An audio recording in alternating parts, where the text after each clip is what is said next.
This is an online lab dealing with vectors. We are going to deal with the representation of it, and then we'll start talking about adding and subtracting, because subtraction is just the addition of the negative, and doing a little bit of multiplying times scalars. It'll be fun, trust me.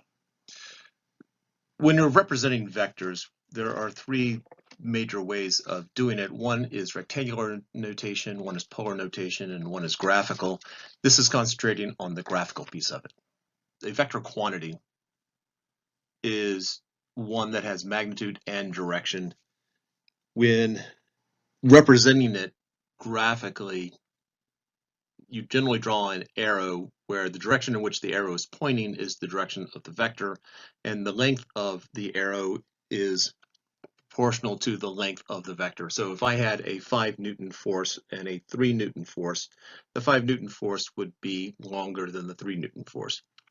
If I had a 5 Newton force and a 1 Newton force, the 5 Newton force, the arrow I draw for the 5 Newton force is 5 times bigger than the 1 Newton force.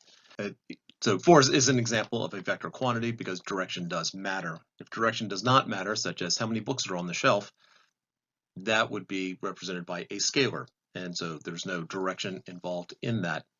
So these are examples of 4 different vectors. They each have a magnitude, they each have a direction. And the direction of these vectors is negated by the actual direction that it's pointing, in which it is pointing. And the length of it, if you look at the red and the green one, the red one is longer than the green one. Therefore, the red one represents a larger magnitude of whatever you're talking about. So if it's force, it's a larger force. If you're talking about displacement, it's a larger displacement, and so on. So comparing the red and orange one, same magnitude, different directions, those are different vectors, just because they might both represent, again, we'll go back to forces, 5 Newton force, because they're in different directions, they have different effects on an object. The red and the green one have the same direction, but they are of different magnitudes, so therefore they are different vectors. And then red and purple have the same magnitude and same direction, so they are considered to be equal. If 2 vectors have the same magnitude and same direction, they are considered to be equal. And that becomes critical when you start moving vectors around.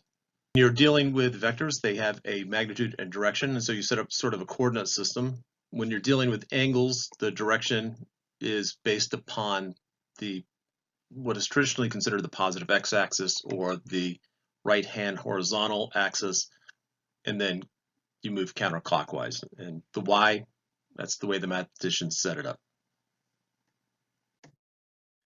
So if I have these 2 vectors here, we're going to add them tip to tail.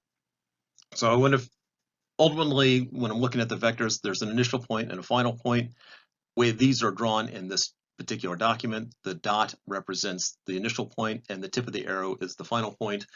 And I have these 2 vectors, v plus w, and I'm going to add them.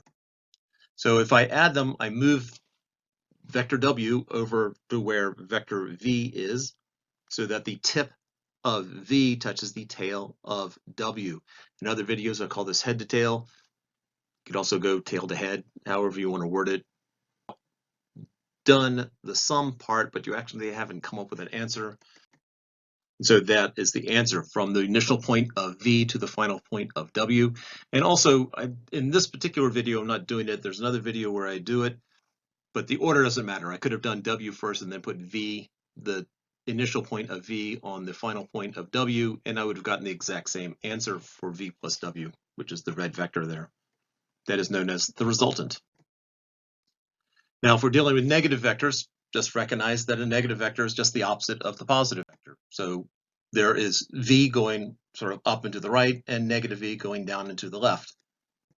If I multiply a vector by a scalar, as in the case that we're just about to do, so 3v is I'm just adding v 3 times. Similar type math to scalar math, the kind of math you've been doing when you first started doing multiplication.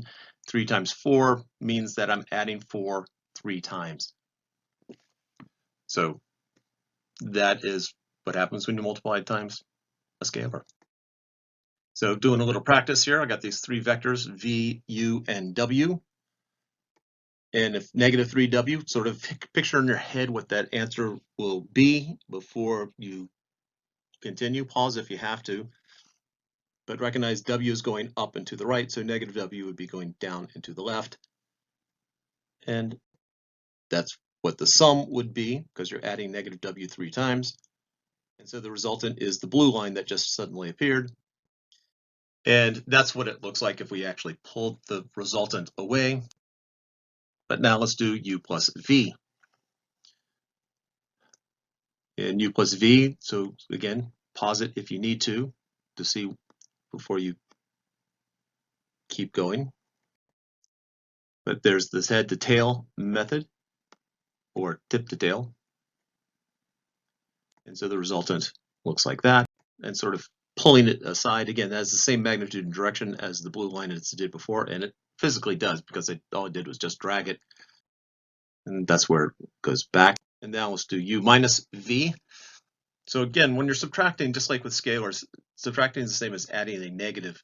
So that's the same as u plus negative v. And so we have u and negative v, and we add them tip to tail, just like we did before. And the resultant from where you begin to where you end, like the blue line, and just sort of pulling it off to the side. And then something slightly more complicated. Again, we're going to take u, tap that twice, w 3 times, and then v once, add them together. So sort of picture in your mind or draw it, sketch it out.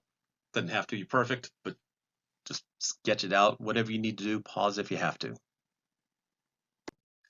And there's the addition process. We don't have an answer yet because the answer does require a resultant. If you just left it like this would be similar to going 2 plus 3 equals 2 plus 3. You haven't actually found the final answer. And there's the final answer. It's going to the right and slightly up based upon visual inspection. And just pulling it off to the side, and there it is.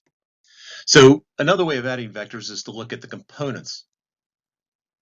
So in this video right here, I refer to them x and y components. They can also be I hat, j hat components, horizontal, vertical components. There are different ways of breaking it up.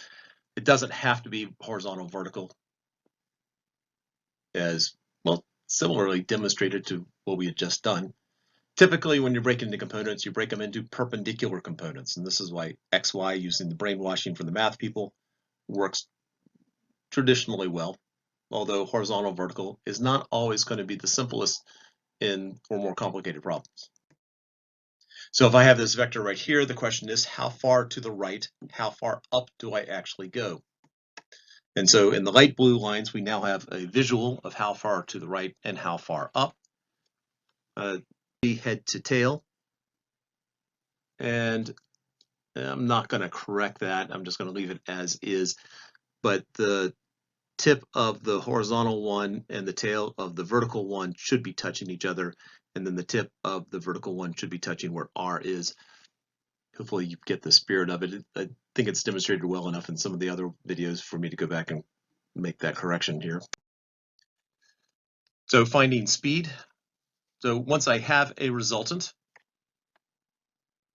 and I'm going to figure out what does this represent. Notice I'm going to the left 6 and I'm going up 4, each of these axes in meters per second.